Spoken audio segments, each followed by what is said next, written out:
Hola amigos, bienvenidos a nuestra quinta edición de Fa en Casa. Yo soy Charo Cerquera, productora del festival, y hoy tenemos aquí a un invitado muy especial. Es el director de la compañía Lagartijas Tiradas al Sol, Lázaro Gavino Rodríguez. Lázaro, muchísimas gracias por aceptar la invitación.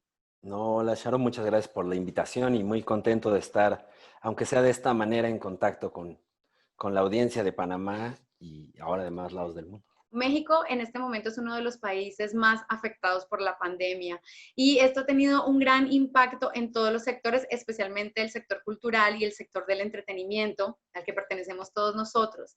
En este contexto, ¿cómo visualizas tú el futuro de las personas que viven del teatro? Este gran freno nos ha hecho repensar, creo, inevitablemente, cuál es la pertinencia de nuestra práctica, qué estamos haciendo, qué realmente queremos hacer y qué realmente importa de lo que hacemos.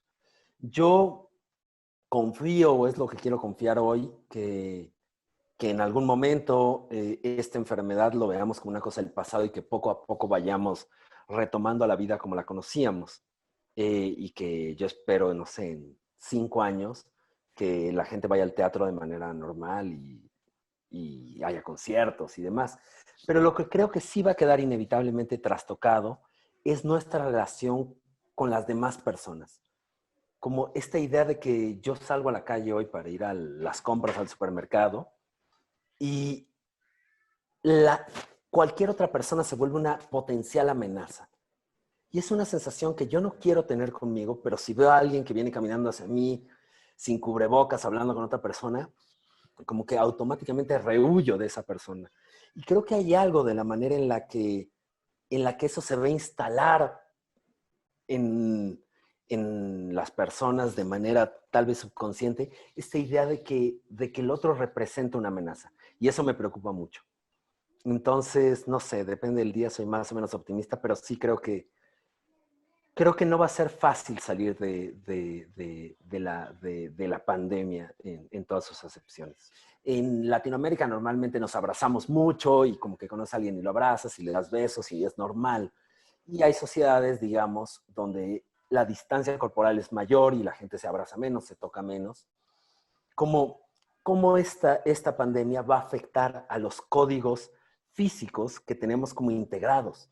Y es algo que me preocupa mucho porque creo que vamos a realmente cambiar un poco nuestra relación física con los demás, que también implica una relación, eh, sí, casi sí, general de cómo nos aproximamos a las demás personas. Claro que Eh, tiene que ver, sí, que tiene que ver también como con nuestra relación social y cultural, ¿no? De la forma en la que somos latinos y nos expresamos. sí, totalmente, totalmente. Además, para peor, o sea, o sea, para mal, siendo menos optimista, pienso que ya hay culturalmente en muchos países de Latinoamérica también, países que tenemos como ciertos códigos culturales instalados por el racismo o por otro tipo de males que hacen que la gente se sintiera amenazada por cierto tipo de personas, ¿no?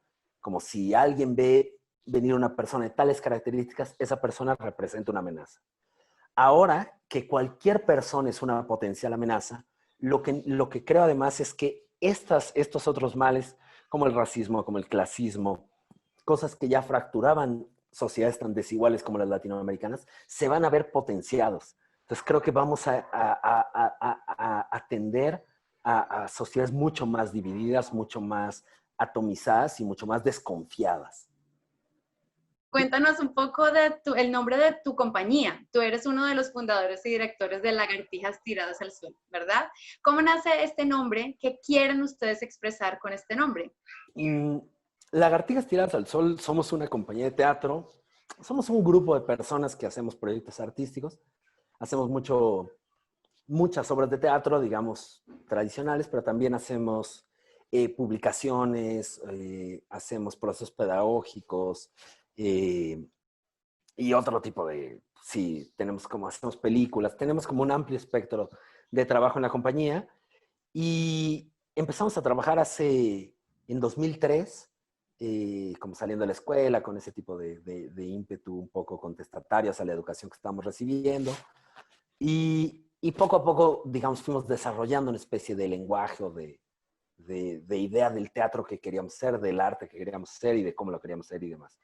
Y el nombre, curiosamente, se relaciona mucho con esa toma de postura. Yo creo, en realidad la historia es más boba de lo que me gustaría, pero así es la verdad. Eh, como que veníamos de una tradición teatral en México que nos decía como hay que dar la vida por el teatro y el teatro es algo muy serio y como algo muy relacionado con el sufrimiento y con el sacrificio.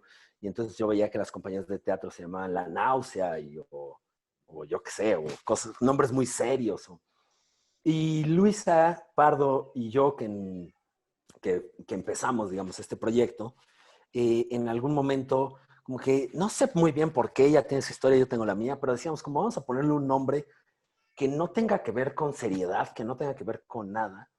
Y yo recuerdo que leímos un poema sobre las lagartijas y bueno, la verdad no sé ni cómo llegamos a lagartijas tiradas al sol, pero nos pareció un nombre que era bonito, que era lindo, que nos gustaban las palabras, pero además que no representaba un compromiso serio y solemne. Nuestro teatro poco a poco se fue volviendo más serio porque hemos trabajado mucho sobre la política mexicana y la guerrilla en México durante los 60s y los 70s, la historia del narcotráfico en Norteamérica. Hemos hecho proyectos, digamos, muy serios, como muy con mucha documentación, por lo menos mucha investigación. Eh, entonces siempre nos ha gustado el contraste de tener un nombre un poco menso.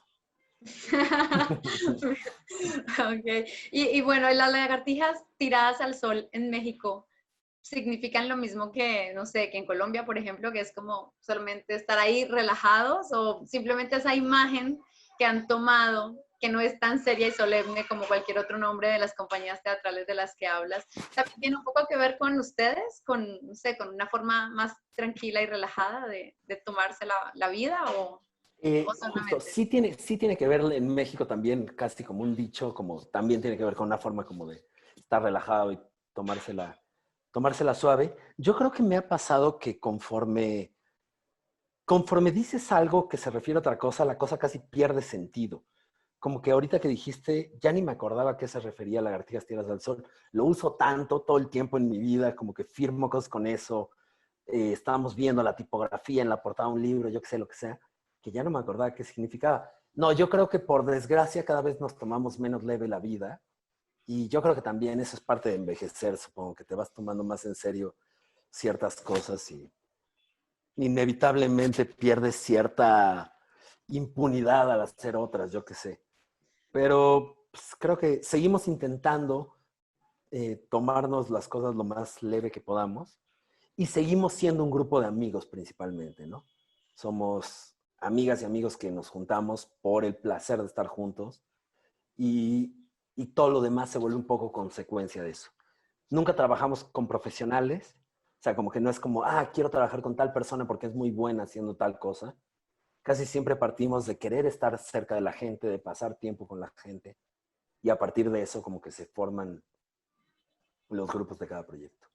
Eso que dices que son compañías de amigos y que se unen por el placer, bueno, significa que ustedes son una compañía que no tiene subvenciones del gobierno, que no están, digamos, apoyadas, o cómo trabajan en México con este tipo de subvenciones del gobierno, este tipo de políticas, cómo sobrevive la compañía, cómo subsiste.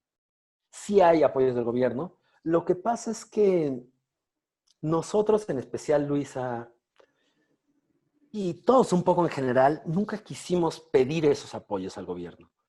Como que sentíamos que comprometía un poco cierta, no libertad de discurso, porque no es que en México haya una censura directa hacia el arte, ni mucho menos.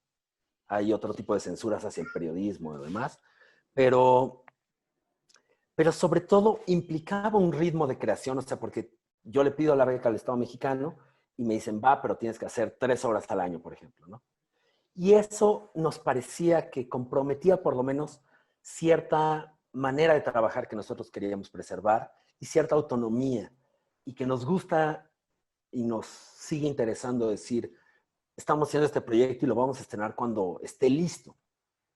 sin tener un compromiso de tener que entregar cuentas a no sé quién. Entonces, un poco la idea ha sido de no pedir esas becas, ha sido como preservar cierta autonomía en los procesos creativos y en los procesos de producción. Y la cosa es que desde hace muchos años hemos trabajado mucho fuera de México. Y, y sobre todo en Europa. Y eso nos ha permitido, por la diferencia de cambio de las monedas, que, sí, que podamos, digamos, subsistir presentando las obras fuera de México y viviendo en México, digamos. Y cuéntanos un poco sobre ese Entonces, proceso, cómo nace el grupo y de qué manera se gestionan, porque ustedes han logrado, como dices, trabajar en el exterior, han logrado tener la compañía en una posición importante en el teatro internacional. Cuéntanos un poquito cómo ha sido ese proceso para llegar hasta allá. había en nosotros desde el principio una especie de interés por presentar los trabajos fuera. No solo porque es divertido viajar y está bueno y está padre, que sí está, pero también porque siempre nos interesó esta idea de cómo poner el trabajo frente a ojos que no te conocen, para los que no tiene un significado necesariamente tu trayectoria, resignifica el trabajo.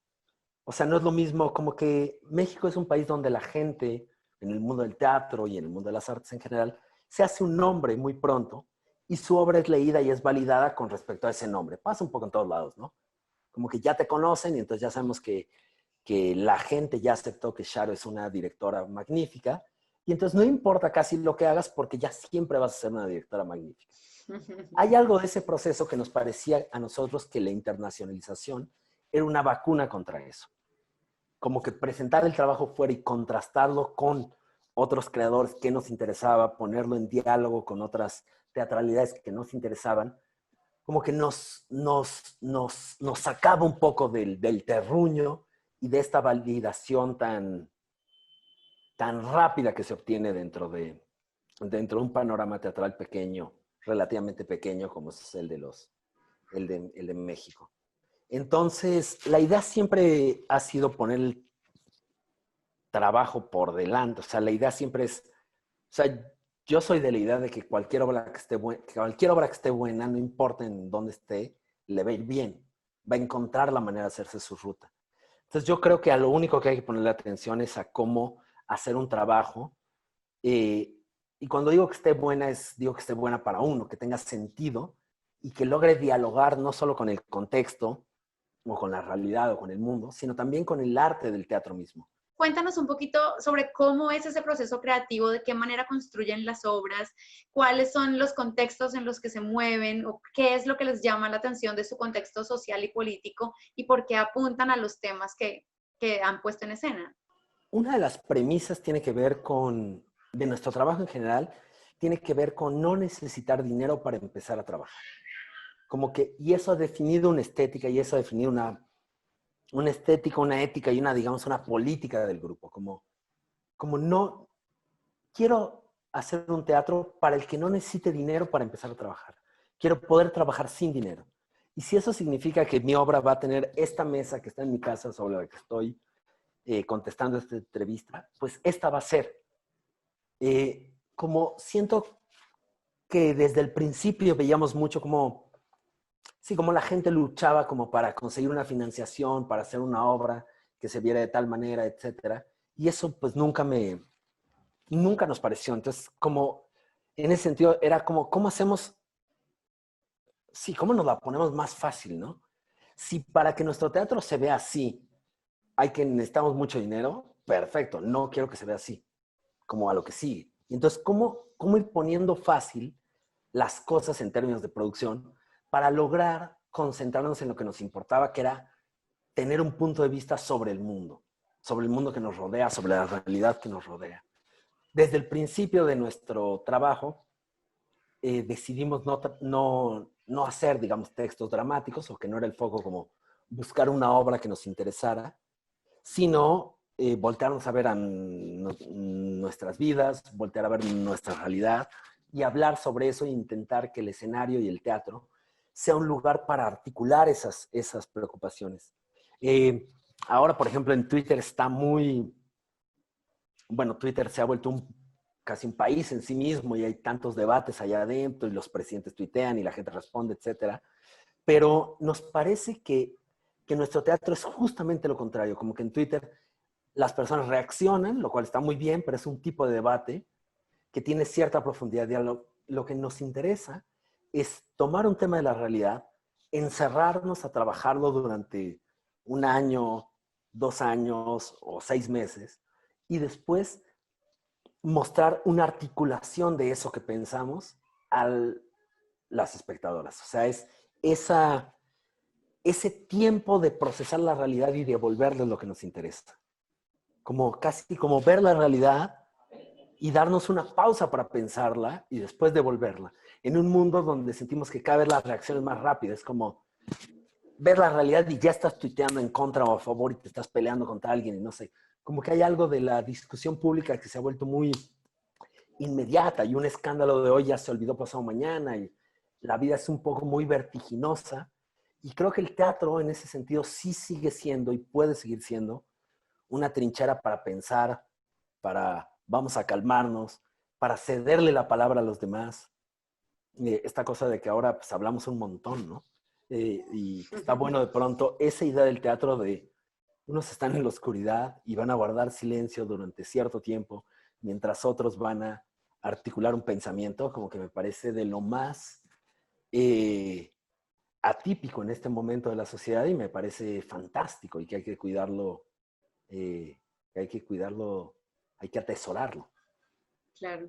Bueno, yo estaré atenta a su compañía de aquí a 2 años a ver qué sacan después Ya de veremos. esta pandemia, ¿no? A ver Sí, Karen, qué sale, qué se procesa también, qué se transforma en nosotros. claro. Ahora, es inevitable hablar de la virtualidad en el teatro en estos momentos. Y ustedes ya empezaron a incursionar en el tema de la virtualidad. ¿Cómo les ha ido? ¿Qué piensan de esta transformación del teatro a lo virtual? ¿Esto es posible? ¿No es posible? ¿Piensan ustedes que esto se va a mantener después de esta época de COVID-19 o es algo que simplemente vamos a guardar en el cajón y vamos a continuar creando de la misma manera que lo veníamos haciendo?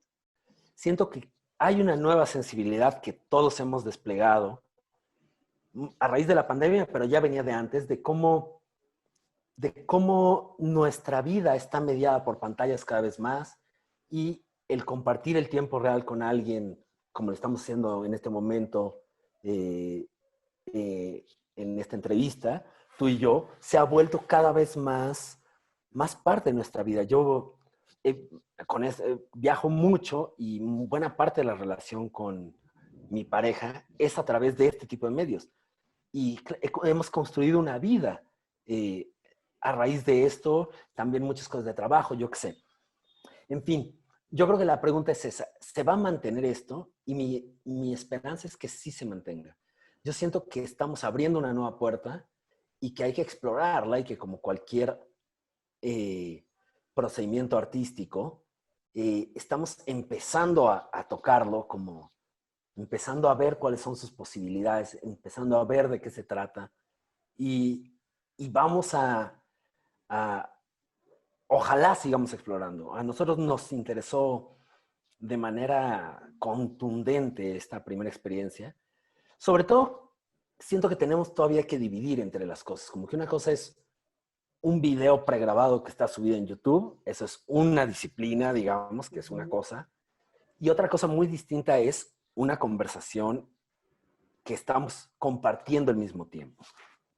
Y eso se me hace mucho más fructífero, que es un poco lo que trabajamos en esta obra que hicimos que se llamó Lázaro, que tenía que ver que en eso, estamos compartiendo al mismo tiempo con los espectadores y que es lo que hacemos en el teatro, ¿no? Estamos compartiendo al mismo tiempo desde circunstancias vitales muy distintas y yo creo que hay algo muy poderoso y muy bello en esa posibilidad y lo peor que me parecería sería como si la gente lo estuviéramos pensando como, bueno, ahorita que no nos podemos reunir hacemos esto, pero luego haremos lo otro. Yo creo que son cosas distintas y las tenemos que pensar distinto. Como ahorita no podemos hacer lo otro, eso seguro, pero si queremos hacer esto, vamos a ver si encontramos algo en esto o si hay algo. Yo creo que hay mucho que encontrar. Y mucho que va a quedar definitivamente en el teatro que vayamos a hacer en el futuro. Seguramente van a quedar muchas cosas de lo que estamos viendo y haciendo de manera virtual. Totalmente, perdón, pero ahora que lo dices justo, es como me imagino, como para trabajar ahora que para todos se nos ha vuelto tan común hacer una reunión de Zoom. Yo no creo que cuando se acabe la pandemia vamos a seguir desplazándonos de la misma manera en la ciudad para juntarnos 10 minutos a decir una cosa. Yo creo que se va a volver mucho más común usar este tipo de herramientas para resolver cosas que antes no teníamos contempladas o que se hacían de manera esporádica. Vamos a continuar hablando un poco del trabajo de la compañía y de la obra que nosotros queríamos que viniera a Panamá, que es Tijuana, que realmente la estábamos esperando un montón. Esta obra que estaba prevista en el festival tiene un contexto social y digamos, un conflicto, plantea un conflicto muy importante en una zona determinada de México. ¿Puedes contarnos un poco de la obra, de esta crítica social que ustedes han hecho y de este proceso actoral que tú has desarrollado? Tijuana es una obra que hicimos hace unos años que partía de dos preocupaciones. Una era la preocupación del salario mínimo, de, de que el salario mínimo en México es muy bajo y de que es algo que está en la ley, o sea, no es algo que sea ilegal, sino que aún algo que está puesto en la ley, en la práctica no se puede cumplir porque no se puede vivir con el salario mínimo. La gente busca en la economía informal, etcétera. Entonces, como esta idea de una ley que obliga a la gente a vivir fuera de la ley nos interesaba mucho. Y por otro lado, nos interesaba un proceso más tradicional de actuación. ¿Cómo preparamos los personajes? ¿Qué es actuar? ¿Quién tiene derecho a representar a quién? ¿Cómo me preparo para representar a alguien? Y de alguna manera la obra de Tijuana mezcla estas dos preocupaciones. La obra trata sobre yo cuando era Gabino Rodríguez, que iba a Tijuana a vivir con el salario mínimo durante 6 meses, de manera camuflada, porque como he salido en películas, mucha gente me conoce, a veces me conoce en la calle y así, no, yo no podía dejar que la gente me conociera. Entonces yo voy disfrazado, digamos, o encubierto, a trabajar durante 6 meses en una maquila y la obra de teatro da cuenta de esa experiencia en la maquiladora. Lo que nos interesaba mucho era, claro, un poco cómo se podía contar eso a un público, esta experiencia de vivir realmente con el salario mínimo. Y por otro lado, esta idea de, ¿tiene derecho un actor a disfrazarse de pobre para contarle a gente de clase media cómo viven los pobres? ¿Qué implicaciones tiene eso? ¿Qué implicaciones éticas tiene? Eh, ¿Lo consideramos una falta de respeto o no? ¿Qué pasaría si lo que esta persona estuviera contando fuera toda una ficción? ¿Qué pasaría si es toda una verdad? Un poco sobre esas preguntas revolvía la obra, ¿no? Como a partir de contarle al público una experiencia documental, un poco empezamos a preguntar qué es esa experiencia. Es una crítica, digamos, por un lado a un sistema económico, pero por otro lado a un sistema de representación en el arte, ¿no? Como quién hace qué, como ahora nos parece intolerable que en todo el mundo, digamos, que alguien haga un blackface, o sea, que se pinte como si fuera negro, no siendo negro, etcétera.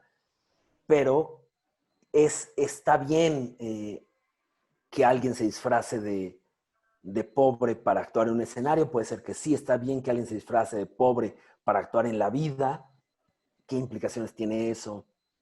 ¿Cuándo empieza a ser un engaño? ¿Cuándo es una ficción? Como todas esas preguntas eran las que nos interesaban. Bueno, pues esa es una postura muy interesante porque nosotros los actores, digamos, tenemos diferentes métodos para desarrollar nuestros personajes y uno de los métodos que se utilizan, yo creo que muy a menudo, es justamente el de la investigación, el de meterse en el ámbito del personaje, el de tratar de vivir la vida del personaje o por mucho acercarse a preguntarle a personas que tengan ese estilo o no sé, ese entorno social donde se desenvuelve el personaje. Y bueno, yo quiero saber entonces cómo lo viviste, cómo lo vive el público cuando ve la obra. ¿Cuál es la respuesta que tú has encontrado en ese proceso casi que antropológico de investigación, de encarnar más que un personaje ficticio, encarnar a una persona que vive en estas condiciones? ¿Cuál es tu sentir frente a ese trabajo que tú realizaste como actor y como ser humano? Mm, siento que, siento que hay muchas cosas cruzadas dentro de esta idea, como justo como lo planteas, como estas dos ideas de la actuación vivencial y la actuación formal, como se le decía antes, eh, como que se ponen en contradicción, no solo por los resultados artísticos que dan, sino por justo las implicaciones éticas que tienen. Yo creo que siempre va a ser, que es algo un poco raro, ¿no? Porque en México todo el mundo sabe que vivir con el salario mínimo está espantoso, ¿no? Que no se puede, que es en la época en la que hicimos la obra era, no sé, estamos hablando de que, sí, de $5 el día, poco menos de $5 el día. Entonces, y Tijuana es una ciudad que está justo en la frontera con California, que es uno de los estados que tiene una economía más grande, si no la más grande de todo Estados Unidos, donde el salario mínimo en aquella época eran $7 la hora. La diferencia económica entre dos zonas que viven permeándose todo el tiempo era gigantesca. Entonces, pero justo a lo que iba es como que todos sabemos que eso está mal. Lo que pasa es que es más fácil que nos lo cuente alguien que se parece a nosotros que alguien que no se parece. Esta obra salió mucho de una investigación periodística de un alemán que se llama Gunther Wallraff, que él se disfrazó de turco, él es un alemán, se disfrazó de turco para ver las condiciones laborales de los turcos y después contar eso en un periódico. Y un poco lo que él concluía, y un poco es nuestra conclusión también, es que si a ti alguien que se parece a ti o que tú consideras que está dentro de gente que por clase social, por raza o por lo que sea, se parece a ti, te cuenta una historia que viven otras personas, te escandaliza más que cuando te enteras que esas personas lo viven así. Esas personas que no consideras que están cerca de ti. Entonces yo siento que eso pasa mucho con la obra, que la obra, digamos, consigue acercar una problemática en la medida en que hay una identificación del público con el personaje que lo vive. Como yo no vivo con el salario mínimo, como para mí es inimaginable pensar cómo voy a vivir con $4 el día, pagando renta, comida y transporte, por lo menos, más allá de si me enfermo, ya no hablemos de si tengo familia. Pero entonces es en ese esfuerzo donde la gente dice, claro, es que es imposible vivir con eso. Tú Pero sabes para, que, pero para otra gente que ese es su horizonte de vida siempre, eh, oírlo desde esa voz se vuelve menos cercano. ¿y tú crees que esta temática de Tijuana va a trascender en el tiempo? ¿Es una temática actual que va a permanecer, que va a poder tener una importancia en la sociedad en el futuro? Por desgracia, sí, sí, creo que las sociedades han ido, sí, seguimos viviendo en sociedades muy desiguales, eh, sobre todo en Latinoamérica con gente, con mucha gente que vive bajo el límite de lo aceptable de la pobreza, o hemos puesto el límite de lo aceptable en pobreza muy abajo. Siento que la gente sigue luchando mucho por, por comer, o sea, tenemos en Latinoamérica un problema de hambre enorme, y bueno, ya por vivir una vida digna ya cuando hablamos. Entonces, y en todo el mundo pasa igual, o sea, siento que en nuestros países es muy dramático, pero en todo el mundo resuenan o sea, en Europa los problemas de inequidad también son enormes y la crisis de refugiado ha puesto de manifiesto lo desiguales que son esas sociedades y la diferencia de oportunidades que hay para quienes migran y para quienes tienen un pasaporte de ahí, etcétera. Entonces sí siento que desgraciadamente, y creo que más con la crisis económica que se viene a raíz de la pandemia, va a ser un tema que va a seguir resonando. ¿Y cómo ha sido la recepción de Tijuana en países, no sé, en el exterior o en Europa, en países europeos? Yo creo que es una pena, mm, pero esta obra la hemos presentado en contextos muy, muy, muy distintos. O sea, desde ciudades muy pequeñas del norte de México, eh, bueno, lo hemos presentado por todo México, gran parte de Latinoamérica, gran parte de Europa. Y algo que es un poco triste de comprobar es que el teatro, digamos, de arte o el teatro de búsqueda o el teatro experimental o como le llamemos, el teatro preocupado por lo artístico, tiene más o menos el mismo público en todo el mundo. Es más o menos la misma clase de personas la que se reúne en Guatemala que en Suiza. Eh, digamos, obviamente viven realidades distintas enormemente. A lo que me refiero es que es gente, o somos gente normalmente las que nos acercamos, que tenemos ciertas ideas más o menos compartidas sobre el mundo, que tiene que ver por lo menos con que la injusticia social no está bien, con que todos los seres humanos tenemos los mismos derechos, con que la igualdad entre las mujeres y los hombres es un fin a conseguir, como estas cosas que a veces nos parecen tan básicas, pero siento que gran parte de nuestras obras tratan sobre eso. Y yo siempre me he preguntado, ¿cómo sería hacer un festival o un encuentro o funciones de teatro para un público que pensara, que tuviera otro set de pensamientos, que pensara que la desigualdad es porque la gente así se la merece? ¿Cómo sería presentar Tijuana frente a gente que dijera, son pobres porque quieren? ¿Me entiendes? Como que siento que cambiaría mucho la recepción y me gustaría mucho hacerlo, pero aún no sabemos cómo. Creo que en eso estamos, en eso es una búsqueda, ¿no? Es una búsqueda, como dices tú, de las compañías de teatro que se dedican un poco a ir más allá, a hacer teatro de autor, a ponerle un sentido estético al arte, ¿verdad? Y a querer entregar un contexto, a querer entregar un mensaje al público que lo ve. Y claro, como dices tú, el público que se reúne a ver este tipo de espectáculos, pues es un público con unas características diferentes, simplemente. Claro.